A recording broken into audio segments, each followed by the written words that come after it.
Good morning dear student, welcome to the way of solution number 1 study channel West Bengal. তো আমি তোমাদের Dalton sir. তোমরা এখন পাচ্ছ ইতিহাস থেকে নতুন করে আমরা কিছু শুরু করছি। ইতিহাস থেকে ডিটেলস ক্লাস কিছু আমরা এখানে করাবো, ঠিক আছে? তো আজকে হিস্ট্রি থেকে আবার ক্লাস নাম্বার 1 পাচ্ছ। তো আজকে এই ক্লাসে আমরা প্রাচীন ভারতের ইতিহাসে দুর্দান্ত একটি টপিক যেটা থেকে প্রশ্ন আসে, ষোড়শ মহাজন পদ এবং তার পরবর্তী যে বংশ আসবে হর্ষঙ্ক বংশ নিয়ে আমরা আলোচনা করব। প্রত্যেকে যারা কানেক্ট হয়েছে, আমাদের যে ক্লাস রুটিন আছে সকাল 7টা থেকে তোমরা আমার ক্লাস পাচ্ছ এবং অন্যান্য ক্লাস রুটিন এখানে দেওয়া রইল, প্রত্যেকে একবার দেখে নেবে। এবং আমাদের TWS একাডেমি অ্যাপ, এটা তোমরা প্লে স্টোরে পাচ্ছ, প্লে স্টোর থেকে ডাউনলোড করবে। এখানে আমরা বিভিন্ন পরীক্ষা ওরিয়েন্টেড ব্যাচ কিন্তু করাচ্ছি। ওকে, আচ্ছা, পরবর্তী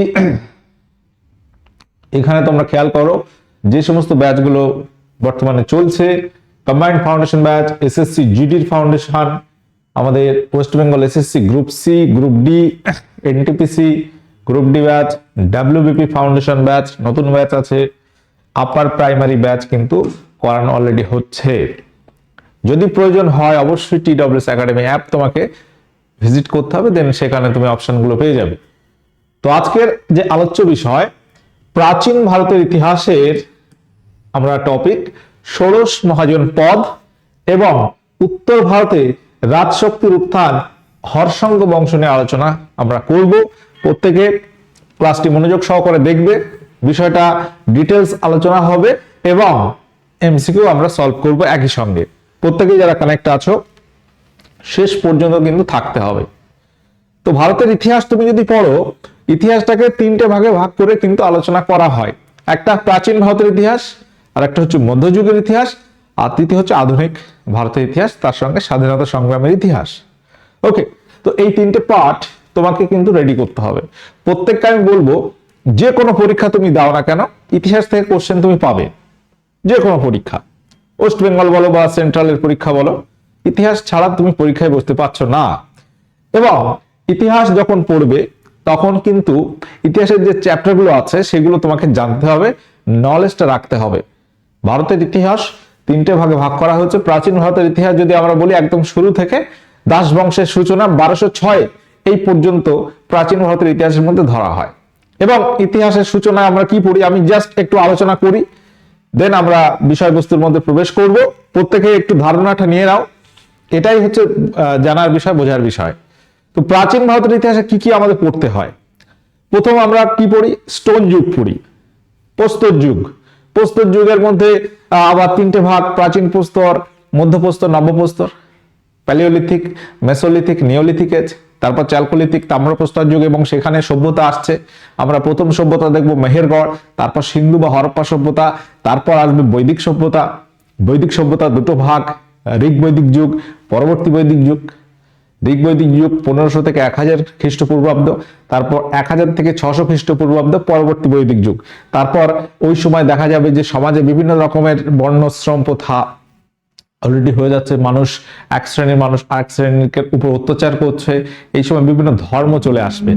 আমরা জৈন ধর্ম, বৌদ্ধ ধর্ম, আজীবক ধর্মের কথা ওই সময় পাচ্ছি, প্রতিবাদী ধর্মীয় আন্দোলনের মধ্যে এগুলো বলা হচ্ছে। সেই সময় মানুষ এক সমাজে ব্যালেন্স আসছে।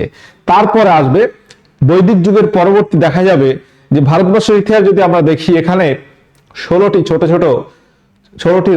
ছোট বলা একেবারে ভুল হবে, 16টি রাজ্য গঠিত হবে। মোটামুটি বৃহৎ রাজ্য আমরা বলতে পারি। সেই 16টি রাজ্যকে একসঙ্গে বলা হয় ষোড়শ মহাজন পদ। তাহলে বিষয়টা আমরা একটু এগিয়ে নিলাম, ব্যাকগ্রাউন্ডটা একটু বলে রাখলাম, তাহলে বুঝতে সুবিধা হবে। তো এই ষোড়শ মহাজন পদ মানে 16টি মহাজন পদ ছিল। সেইগুলো কি কি ছিল? প্রশ্ন এখান থেকে কি রকম আসে? একটা কোশ্চেন দিয়ে আমরা আলোচনা শুরু করছি। কোন গ্রন্থে ষোড়শ মহাজন পদের উল্লেখ আছে? প্রত্যেকে যারা ক্লাসে আছো বিষয়টা ক্লাসটা করলে তোমরা বুঝতে পারবে, একটা ভালো নলেজ এই জায়গা থেকে তোমার হবে। ষোড়শ মহাজন পদের উল্লেখ আছে কোন গ্রন্থে? মহাভারত, অঙ্গুত্তর নিকায়, ছান্দোক্য উপনিষদ, মান্ডুক্য উপনিষদ। তাহলে এখানে আমরা কোন অ্যান্সারটি নেব? উত্তর হবে অপশন বি, অঙ্গুত্তর নিকায়। এটি একটি বৌদ্ধ গ্রন্থ। অঙ্গুত্তর নিকায় থেকে আমরা ষোড়শ মহাজন পদের উল্লেখ পাচ্ছি। ইতিহাসের আরো অনেক রেফারেন্স আছে, যেগুলো থেকে আমরা এই ষোড়শ মহাজনপদ হ্যাঁ ছিল এই এটা আমরা জানতে পারি। তো ষোড়শ মহাজনপদ নিয়ে কিছু ইনফরমেশন এখানে আছে, ওয়ান লাইনার তোমরা পাচ্ছ। যে মহাজনপদ কথার অর্থ কি? ষোড়শ মানে বুঝলাম হচ্ছে 16টি, ষোড়শ মানে আমরা বুঝলাম 16টি। মহাজনপদ শব্দের অর্থ হচ্ছে বৃহৎ রাজ্য, বৃহৎ রাজ্য। তো এই মহাজনপদের সূচনা হচ্ছে খ্রিস্টপূর্ব 6ষ্ঠ শতকের দিকে, অর্থাৎ বৈদিক যুগের পরবর্তীতেই আমরা দেখব এই 16টি মহাজনপদের সৃষ্টি হচ্ছে, এবং সেখানে সূচনা থেকে মগধ সাম্রাজ্যের উত্থান পর্যন্ত সময়কালকে ষোড়শ মহাজনপদের যুগ বলা হয়। খ্রিস্টপূর্ব 6ষ্ঠ শতকের সূচনা থেকে মগধ দেখা যাবে এই 16টির মধ্যে মগধ একটি, এবং ফাইনালি মগধ হবে সব থেকে বেশি শক্তিশালী, এবং এখানে রাজবংশ গঠিত হবে হর্ষাঙ্গ বংশ। ঠিক আছে, সেই পর্যন্ত আমরা হর্ষাঙ্গ বংশটাও কিন্তু আজকে আলোচনা আমি করে দেব। ওকে, তো খ্রিস্টপূর্ব 6ষ্ঠ শতকে দেখা যাবে যে উত্তর ভারতে কোন ঐক্যবদ্ধ কেন্দ্রীয় শক্তি অস্তিত্ব ছিল না, মানে একসঙ্গে একটা ঐক্যবদ্ধ শক্তির কথা আমরা পাচ্ছি না ইতিহাসে। কি পাচ্ছি? যে এই সময় এরকম 16টি মহাজনপদ ছিল, এই সময় 16টি ছোট ছোট রাজ্যের অস্তিত্বের কথা জানা যাচ্ছে, এগুলোকে একত্রে ষোড়শ মহাজনপদ বলা হয়। তাহলে তোমরা একটা বেসিক ধারণা পেলে। এবার বৌদ্ধ গ্রন্থ অঙ্গুত্তর নিকায় এছাড়াও আর কোন গ্রন্থে আমরা পাচ্ছি যে ষোড়শ মহাজনপদের কথা? এখানে কিন্তু নোট আছে, তোমরা দেখতে পাচ্ছ যে অঙ্গুত্তর নিকায় এটা পাওয়া যাচ্ছে যে খ্রিস্টপূর্ব 6ষ্ঠ শতকে উত্তর ভারতে 15টি, ভালো করে একটা ইনফরমেশন দেখে নাও, উত্তর ভারতে 15টি, দক্ষিণ ভারতে 1টি মহাজনপদের উত্থান ঘটেছিল। প্রশ্ন আসে যে দক্ষিণ ভারতে এই একটি কোনটি? বলতে পারবে তোমরা কেউ? দক্ষিণ ভারতে একটি কোনটি ছিল? অসমক, তাই তো? এটা তোমরা বলতে পারছো অবশ্যই, অসমক। তো এটা নিয়ে আমরা আলোচনা করব। বৌদ্ধ গ্রন্থ অঙ্গুত্তর নিকায় ছাড়াও জাতক, জৈন গ্রন্থ ভগবতী সূত্র, হিন্দু পুরাণ থেকে ষোড়শ মহাজনপদের কথাও জানা যাচ্ছে। বৌদ্ধ গ্রন্থ দীর্ঘ নিকায়, মহাবস্তু, পাণিনি রচিত অষ্টাধ্যায়ী থেকেও এই সম্পর্কে কম বেশি তথ্য ঐতিহাসিকরা পেয়েছেন। তো এই যে ষোড়শ মহাজনপদের বিস্তারটা কোথা থেকে কোন পর্যন্ত ছিল, কোন স্থান থেকে কোন পর্যন্ত বিস্তার ছিল, আমরা যদি দেখি আফগানিস্তানের বর্তমান যে কাবুল, সেই জায়গা থেকে দক্ষিণ ভারতের গোদাবরী নদীর উপকূলের মধ্যবর্তী অঞ্চলে এই ষোড়শ মহাজনপদগুলি অবস্থিত ছিল। বোঝা যাচ্ছে? তাহলে পরবর্তী এবার আমরা দেখব ষোড়শ মহাজনপদ 16টি কি কি ছিল। ষোড়শ মহাজনপদের পূর্ব নাম, বর্তমান নাম, রাজধানী কোথায় ছিল। অনেক সময় রাজধানী থেকে প্রশ্ন আসে যে মগধের রাজধানী কোথায় ছিল, প্রথম রাজধানী কোথায় ছিল, পরে কোথায় ছিল, এইগুলো কিন্তু আমাদের একটু জানতে হবে। দেখো 16টি নাম তোমাদের মনে রাখতে হবে কি হবে না? রাখতে পারলে তো খুবই ভালো, কিন্তু অনেক সময় মনে থাকে না। এবার আমাদের এই জায়গা থেকে কি ধরনের প্রশ্ন আসে সেটাও বুঝতে হবে। প্রশ্ন এমন হতে পারে যে বর্তমান মগধ কোন স্থানে পড়ছে? দক্ষিণ বিহার। তাহলে 16টি মহাজনপদ কি কি আমরা দেখে নেই। কাশী, যেটা বর্তমান কিন্তু বারাণসী, এর রাজধানী ছিল বারাণসী। ক্লিয়ার? প্রত্যেকে একবার দেখে নাও। পরবর্তী হচ্ছে কৌশল। দেখো ইতিহাস পড়তে গেলে একটু ভালো করে ডিটেলসে পড়াই ভালো, তাহলে সেটা সব জায়গায় সব পরীক্ষায় তোমার কাজে লাগবে। ওই কয়েকটা ওয়ান লাইনার পড়লে কিন্তু একেবারে হয় না, সেই দিন আর নেই। ফ্ল্যাট কোশ্চেন আসে না, এখন ডেপথে কোশ্চেন কিন্তু আসছে। তুমি যে পরীক্ষায় দেখো প্রশ্ন, কিছু ফ্ল্যাট প্রশ্ন থাকবে এবং ডেপথের কোশ্চেনও থাকবে। কাশী, কৌশলটা কোথায়? অযোধ্যা, এর রাজধানী ছিল শ্রাবস্তী। অঙ্গ, এটা হচ্ছে পূর্ব বিহার, অঙ্গটা হচ্ছে পূর্ব বিহার, এর রাজধানী ছিল চম্পা। মগধ, এটা আমি স্টার দিয়ে রাখছি, যেগুলো স্টার দেবো একটু মনে রাখতে পারলে ভালো হয়। দক্ষিণ বিহার, এর রাজধানী ছিল গ্রীব্রজ বা রাজগৃহ, পরে হয়েছিল পাটলিপুত্র। ব্রিজি, এটা উত্তর বিহার। তাহলে বিহারে তুমি যদি দেখো পূর্ব বিহার, দক্ষিণ বিহার, উত্তর বিহার, তিনটি মহাজনপদ ছিল। ব্রিজির রাজধানী ছিল বৈশালী। মল্ল, ব্রিজি মল্ল এই দুটো ছিল প্রজাতান্ত্রিক, তাই তো? মল্ল বর্তমান গোরক্ষপুর, কুশীনগর ছিল এর রাজধানী। চেদি, বুন্দেলখন্ড, এর রাজধানী ছিল শক্তিমতি। বৎস, এটা বর্তমান এলাহাবাদ। কোশাম্বী ছিল এর রাজধানী। তাহলে এই গেল 8টি মহাজনপদ। পরবর্তী মহাজনপদ দেখো কুরু, কুরুটা হচ্ছে বর্তমান দিল্লি, যার রাজধানী ছিল ইন্দ্রপ্রস্থ। পাঞ্চাল, এটি হচ্ছে রোহিলাখণ্ড, কাম্পিল্য ছিল রাজধানী। মৎস্য, এটা হচ্ছে জয়পুর, বিরাটনগর এর রাজধানী ছিল। সুরসেন, এটা মথুরা অঞ্চল, মথুরা ছিল রাজধানী। অসমক, এটা কিন্তু আমি স্টার দিয়ে রাখছি, গোদাবরী উপত্যকা, কোটান ছিল এর রাজধানী। গান্ধার, গান্ধারটা একটু মনে রাখলে ভালো হয়, এরা বর্তমান হচ্ছে রাওয়ালপিন্ডি, যেটা পাকিস্তানে পড়ছে। তক্ষশিলা ছিল এর রাজধানী। অবন্তী, এটা মালব, উজ্জয়িনীতে পড়ছে। কম্বোজ, এটা কাশ্মীর, রাজপুর ছিল এর রাজধানী। যাই হোক, তো এই গেল 16টি মহাজনপদ। 2 আর এখানে 4টি আমি স্টার দিয়েছি। এইগুলো একটু মনে রাখতে পারলে ভালো হয়, প্রশ্ন আসে এই জায়গা থেকে। বারাণসী সম্পর্কেও অনেক সময় প্রশ্ন এসে থাকে, অযোধ্যা, এটাও একটু খেয়াল রাখতে পারো। তো এই গেল আমাদের 16টি মহাজনপদ। ওকে, প্রত্যেকের নোট করতে পারো। তো এই যে 16টি মহাজনপদ, এর মধ্যে থেকে আমরা দেখব যে সব থেকে বেশি শক্তিশালী ছিল 4টি, অবন্তী, বৎস, কুশল, মগধ, বেশ শক্তিশালী ছিল। ষোড়শ মহাজনপদের দক্ষিণ ভারতের একমাত্র মহাজনপদ হচ্ছে অসমক, এটা কিন্তু আমাদের জানতে হবে। পরবর্তী পয়েন্ট দেখো, ষোড়শ মহাজনপদের 14টি ছিল রাজতান্ত্রিক এবং বাকি 2টি ছিল প্রজাতান্ত্রিক। প্রজাতান্ত্রিক দুটো কি ছিল? ব্রিজি এবং মল্ল। ঠিক আছে, ব্রিজি এবং মল্ল। কাশীর রাজধানী বারাণসী সম্পর্কে কিছু ইনফরমেশন আছে। এটি একটা প্রাচীন নগরী বলা হচ্ছে। বরুণা এবং অসি নামের 2টি গঙ্গা শাখা নদীর 2 দিক থেকে বেষ্টন করে রেখেছিল বলে নাম হয় বারাণসী। জাতক, বৌদ্ধ গ্রন্থ জাতক থেকে দেখা যাচ্ছে যে কুশল অঙ্গ মগধ রাজ্যের সঙ্গে কাশীর প্রতিদ্বন্দ্বিতার কথা জানা যাচ্ছে। পরবর্তী ইনফরমেশন দেখো, এই যে মহাজনপদগুলি ছিল বেশিরভাগ কোথায় ছিল? বিহারে ছিল, উত্তরপ্রদেশ এবং মধ্য ভারতে। দক্ষিণ ভারতে একটি ছিল অসমক, সেটা আমরা পেয়েছি। সমগ্র পাঞ্জাবে মহাজনপদ ছিল 2টি, গান্ধার এবং কুরু।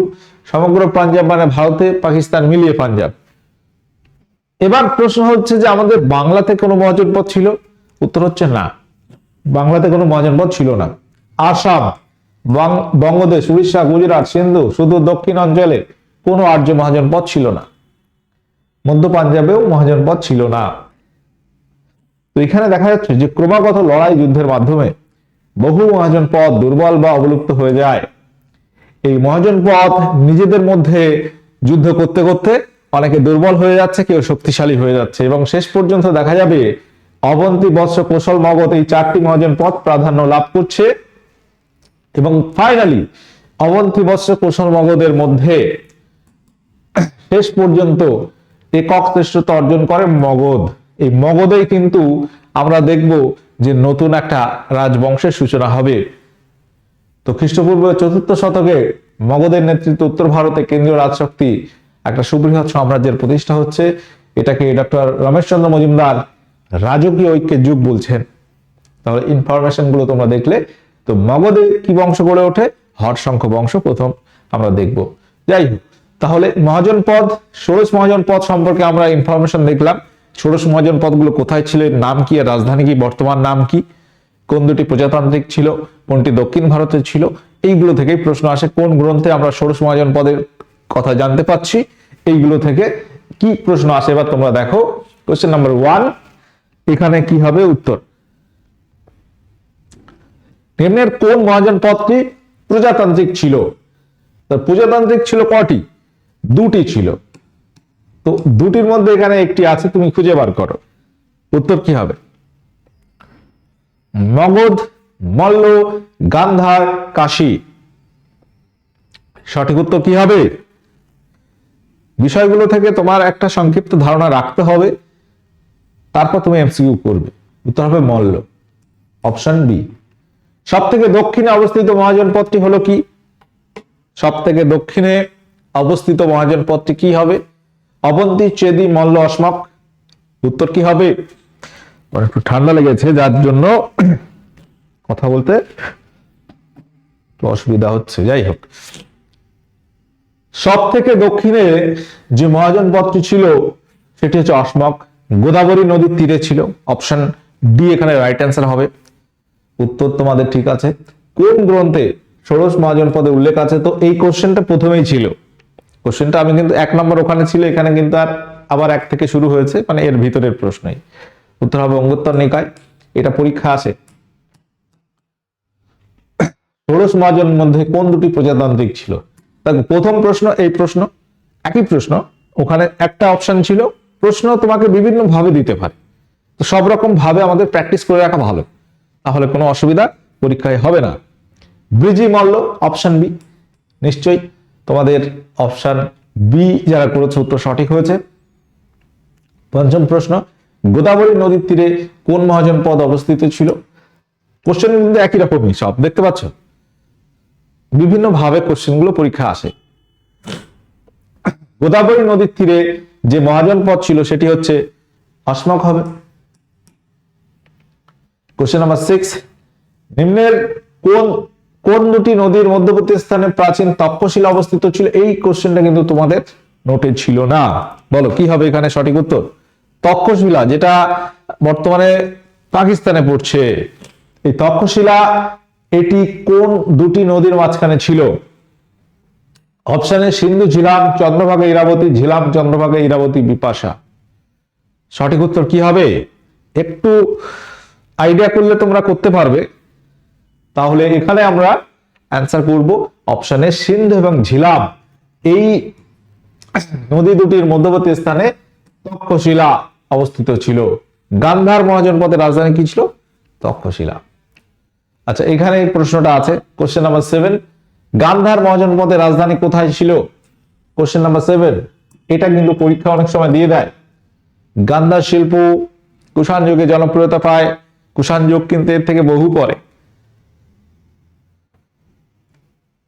প্রায় 600 বছর পরে। গান্ধার মহাজনপদের রাজধানী ছিল তক্ষশিলা। বৎস মহাজনপদের রাজধানী কোথায় ছিল বলো?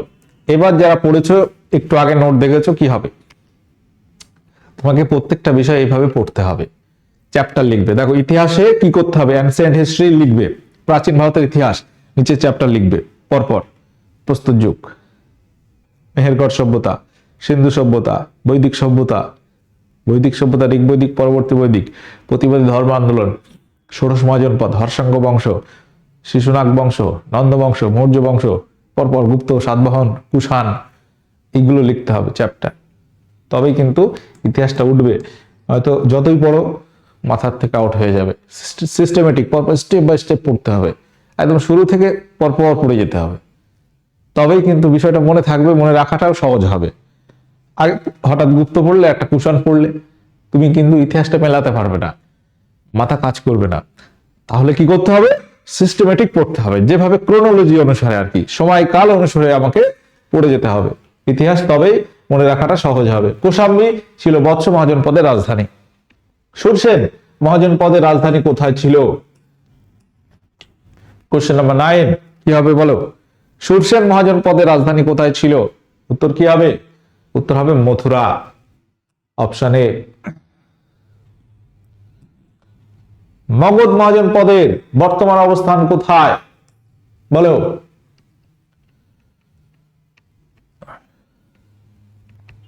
কি হবে? উত্তর বিহার, দক্ষিণ বিহার, পূর্ব বিহার, পশ্চিম বিহার। আমরা পশ্চিম বিহার কোথাও পাইনি, 3টি বিহার উত্তর, দক্ষিণ, পূর্ব পেয়েছি। মগধ এটি কোথায়? এটি দক্ষিণ বিহারে। যদি বলা হয় উত্তর বিহারটা কি স্যার, আর পূর্ব বিহারটা কি বলো? এটা তো বুঝলাম মগধ, মনে না থাকলে একটু ব্যাকে যায়, দেখে নাও একবার সচক্ষে, ঠিক আছে? আমরা একটু ব্যাকে গিয়ে আবার বিষয়টা তোমাদের একবার দেখিয়ে রাখি, তাহলে আরো ভালো মনে থাকবে। লিস্টে তোমরা পাচ্ছ, দেখো পূর্ব বিহারটা হচ্ছে অঙ্গ, উত্তর বিহারটা হচ্ছে ব্রিজি, দক্ষিণ বিহার মগধ, পূর্ব বিহার অঙ্গ।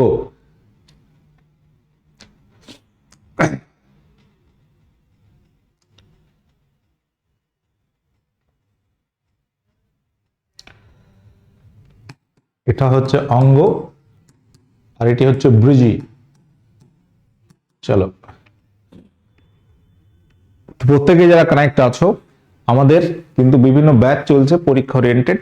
যদি মনে করো আমাদের কাছে প্রস্তুতি নেবে, TWS একাডেমি অ্যাপ ডাউনলোড করো, দেন এখানে পেড ব্যাচ অপশনে গেলে তুমি এই ব্যাচগুলো দেখতে পাবে, যেটা প্রয়োজন সেটা সিলেক্ট করতে পারো। এবার আমরা আসবো যে এই যে হর্ষঙ্গ বংশ, আমরা কি দেখলাম যে মগধ সব থেকে শক্তিশালী হলো এবং মগধে একটা সাম্রাজ্য গড়ে উঠবে, নাম হচ্ছে হর্ষঙ্গ বংশ। এখন হর্ষঙ্গ বংশ থেকে আমাদের কি পড়তে হবে? হর্ষঙ্গ বংশের প্রতিষ্ঠাতাকে, হর্ষঙ্গ বংশের শ্রেষ্ঠ রাজাকে, শেষ রাজাকে, হর্ষঙ্গ বংশে কোন কোন রাজা ছিল, তাদের উল্লেখযোগ্য কৃতিগুলো কি ছিল, এবার রাজাদের সময় কি কি ইম্পর্টেন্ট, তাদের উপাধিগুলো কি ছিল, এই ধরনের প্রশ্ন কিন্তু পরীক্ষা আসে। এই সময়ে যে উল্লেখযোগ্য ঘটনাগুলো হয় সমসাময়িক, সেইগুলো আমাদের পড়তে হবে। তাহলে হর্ষঙ্গ বংশের প্রতিষ্ঠাতাকে উত্তর হবে কি স্যার? প্রতিষ্ঠাতা আগে আমরা এই বিষয়টা ক্লিয়ার করে দিই। প্রতিষ্ঠাতা হচ্ছে বিম্বিসার, তাই তো? যদি বলি আমি যে এই বংশের শ্রেষ্ঠ রাজা কাকে বলা হয়, উত্তর কি করবে? এই বংশের শ্রেষ্ঠ রাজা, শেষ রাজা কে ছিল? তাহলে এই ইনফরমেশনটা আগে আমাদের জানতে হবে। পরীক্ষায় এইগুলো কিন্তু প্রশ্ন আসে যে হর্ষঙ্গ বংশের শ্রেষ্ঠ রাজা কে ছিল, উত্তর হবে স্যার অজাতশত্রু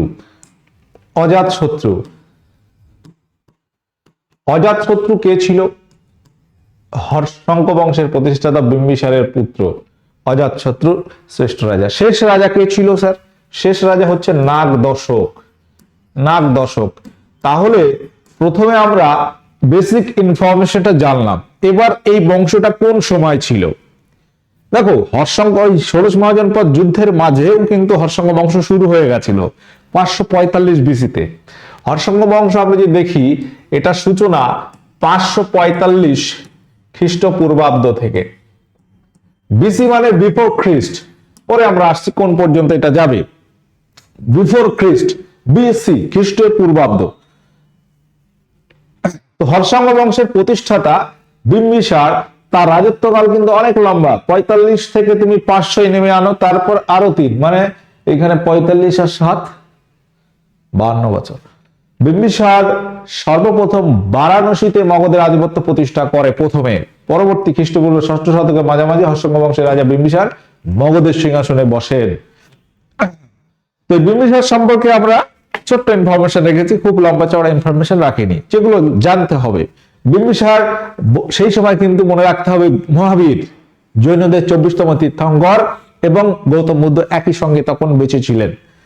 গৌতম বুদ্ধ এবং জৈন ধর্মের অর্থাৎ বৌদ্ধ ও জৈন ধর্মের প্রতি তিনি শ্রদ্ধাশীল ছিলেন বা পৃষ্ঠপোষকতা করেছিলেন। কিন্তু এখানে আরেকটা ইনফরমেশন একই সঙ্গে মাথায় রাখবো যে বিম্বিসার বৌদ্ধ ধর্ম গ্রহণ করেন এবং বৌদ্ধ সংঘকে একটি করণ্য বেনুমন নামক উদ্যান তিনি দান করেন। এবং সেই সময় তার যে নিজের চিকিৎসক ছিল জীবকের উপর বুদ্ধদেব অর্থাৎ গৌতম বুদ্ধের চিকিৎসার দায়িত্ব দেন। এই প্রশ্নটা আসে যে গৌতম বুদ্ধকে যে চিকিৎসা করেছিলেন তার নাম কি? জীবক। যিনি হচ্ছে কার চিকিৎসক ছিল? বিম্বিসারের। প্রচলিত মতে তার পুত্র অজাতশত্রু কর্তৃক বিম্বিসার নিহত হন, তার পুত্র অজাতশত্রু তাকে হত্যা করে। বিম্বিসারের উপাধি ছিল কি? শ্রেণিক বা মতান্তরে সেনিও বা সেনিয়া, বিভিন্ন বইতে বিভিন্ন রকম আছে। তো এটা কিন্তু মাথায় রাখতে হবে, একই ব্যক্তি। শ্রেণিক বলো বা সেনিয়া বা সেনিও একই ব্যক্তি। উপাধিটা কার ছিল? বিম্বিসারের। তাহলে এই সংক্ষিপ্ত ইনফরমেশন আমি কটা হাইলাইট করে রেখেছি যেগুলো খুবই ইম্পর্টেন্ট। বিম্বিসারের পরে তার পুত্র অজাতশত্রু সিংহাসনে বসছে। অজাতশত্রু বিম্বিসারের দ্বিতীয় পত্নী লিচ্ছবি রাজকন্যা চেল্লনার গর্ভজাত সন্তান ছিল। অজাতশত্রু সিংহাসন আরোহণের পূর্বে তিনি চম্পার শাসক হিসেবে নিযুক্ত ছিলেন। তিনি এখানে আমরা এটা মতান্তর কোথাও 491 দিয়েছে, 493টা ধরে নিই। এখানে তিনি সিংহাসনে বসছেন মগধে। অজাতশত্রুর সময় উল্লেখযোগ্য ঘটনা হচ্ছে একটি বৌদ্ধ সংগীতি হয়। প্রথম বৌদ্ধ সম্মেলন কার সময় হয়? অজাতশত্রুর সময় হয়। অজাতশত্রু শাসনকালে প্রথম বৌদ্ধ সংগীতি অনুষ্ঠিত হয়। এটা কোথায় হয় স্যার? এটা হয় রাজগৃহে। তাদের রাজধানী ছিল রাজগৃহ। বিম্বিসারের সময়ও মগধের রাজধানী ছিল রাজগৃহ, তার সময় রাজগৃহ ছিল। ঠিক আছে, রাজগৃহে তোমার হয়। এটা সময়কাল যদি দেখি, কোথাও 483, কোথাও 486 বিসি আছে, বেশিরভাগ 483 খ্রিস্টপূর্বাব্দে বলা হচ্ছে প্রথম বৌদ্ধ সম্মেলন বা বৌদ্ধ সংগীতি হয়। কার সময়? অজাতশত্রুর সময়ে। অজাতশত্রু উপাধি ছিল কুনিক। তার একটা হাতির দল ছিল, বলা হচ্ছে কুনকি হাতির দল, তো সেই জন্য তাকে কুনিক বলা হতো। কুনিক উপাধি কার ছিল? অজাতশত্রুর। অজাতশত্রু সম্পর্কে সংক্ষিপ্ত ইনফরমেশন তোমরা জানলে নোট করতে পারো। অজাতশত্রুর পর মগধের সিংহাসনে বসবে উদয়ন বা উদয়ভদ্র, এই ব্যক্তি 449 খ্রিস্টপূর্বাব্দ নাগাদ। তিনি 16 বছর রাজত্ব করছেন। তো উদয়ন বা উদয়ভদ্রের প্রধান যে কৃতিত্ব ছিল, তিনি পাটলিপুত্র শহরের প্রতিষ্ঠা করেন। দেখো, গঙ্গা সনের সঙ্গমস্থলে অবস্থিত পাটলগ্রাম দুর্গকে কেন্দ্র করে পাটলিপুত্র নগরের নির্মাণ তিনি করেছিলেন। এটা কিন্তু ইম্পর্টেন্ট ইনফরমেশন, পরীক্ষা আসে।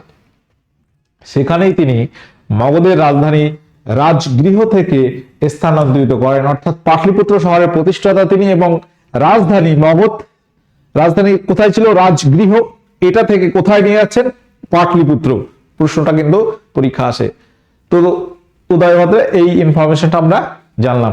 পরবর্তী যে শাসকগণ ছিল, আমরা যে ইতিহাসের পেয়েছি, মহাবংশ দিব্যবংশে উদয়নের পর অনিরুদ্ধ মুন্ড নাগ দর্শক পরপর সিংহাসনে বসেন। হর্ষক বংশের শেষ রাজা ছিলেন দর্শক বা নাগ দর্শক, একই ব্যক্তি। ঠিক আছে, এই নাগ দর্শকটা আমাদের মনে রাখতে হবে। এই নাগ দর্শককে হত্যা করবে তারই সভাসদ বা আমত্ত শিশুনাগ। এই শিশুনাগ তাকে হত্যা করে মগধের সিংহাসন দখল করবে। এখানে দখল করলে হর্ষঙ্গ বংশের পতন হয় 430 খ্রিস্টপূর্বাব্দে। ঠিক আছে, তাহলে 430 খ্রিস্টপূর্বাব্দ পর্যন্ত আমরা যদি এখানে দেখি, 430 খ্রিস্টপূর্বাব্দ পর্যন্ত হর্ষঙ্গ বংশ ইতিহাস আমরা পাচ্ছি। তাহলে নাগ দর্শক হচ্ছে এই বংশের শেষ রাজা। এই রাজাগুলো সম্বন্ধে আমরা অত ইনফরমেশন ইতিহাসে পাইনি।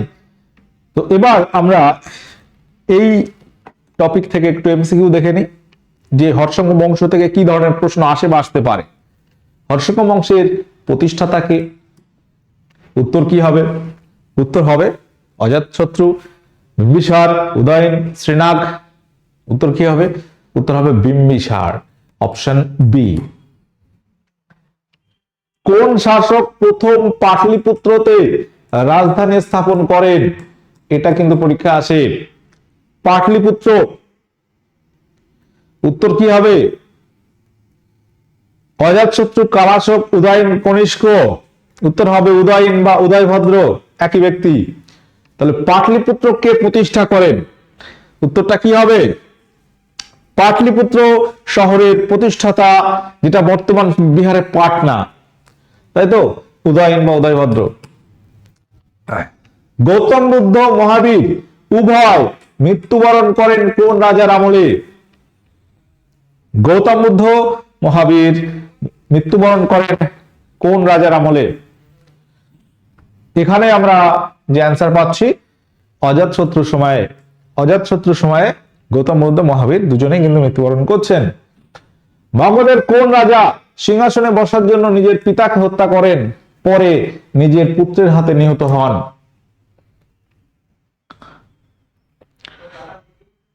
তো এখানে আমরা যে অ্যান্সারটা পাচ্ছি, এটাও কিন্তু অজাতশত্রু হবে। এটা মনে রাখতে হবে, তিনি নিজের পিতাকে হত্যা করেন, পরে তার পুত্র আবার তাকে হত্যা করছে। পরবর্তী প্রশ্ন, মগধের প্রথম রাজধানী কি ছিল? খুব ইম্পর্টেন্ট একটা কোশ্চেন। মগধের প্রথম রাজধানী কি ছিল? কারণ আমরা দেখলাম মগধে প্রথমে রাজগৃহ ছিল রাজধানী। রাজগৃহর আরেক নাম হচ্ছে গ্রীবরজ। পরে কি হয় আমরা উদয়নের সময় এসে দেখব, এই রাজগৃহটাকে চেঞ্জ করে পাটলিপুত্রে নিয়ে যাওয়া হয় রাজধানী। কোন শাসক গৌতম বুদ্ধ মহাবীরের সমসাময়িক ছিলেন? দেখো, প্রশ্ন বিভিন্ন রকম ভাবে হতে পারে। তাহলে গৌতম বুদ্ধ, মহাবীর, এখানে আমরা অজাতশত্রু কিন্তু বলতে পারি, অপশন এখানে নেই। বিম্বিসার, এটা আমরা সঠিক উত্তর নেব, কারণ বিম্বিসারের পুত্রই তো অজাতশত্রু। একই সময় সমসাময়িক ছিলেন দুজন, অজাতশত্রু এবং বিম্বিসার। পরবর্তী কোশ্চেন, কোন রাজ্যটি বর্তমান বিহারের পাটনা এবং গয়া জেলাকে কেন্দ্র করে গড়ে উঠেছিল? অঙ্গ, কুশল, মগধ নাকি অবন্তী? উত্তর কি হবে? উত্তর হয়ে যাবে মগধ। মগধটাই কিন্তু বর্তমান বিহারের পাটনা এবং গয়া জেলাকে কেন্দ্র করে গড়ে উঠেছিল। পরবর্তী কোশ্চেন, মগধের কোন শাসক সেনিয়া নামে পরিচিত ছিলেন? এগুলো পরীক্ষা আসা প্রশ্ন। উত্তর কি হবে? উত্তর হয়ে যাবে বিম্বিসার। অজাতশত্রুকে কি বলা হতো? কুনিক।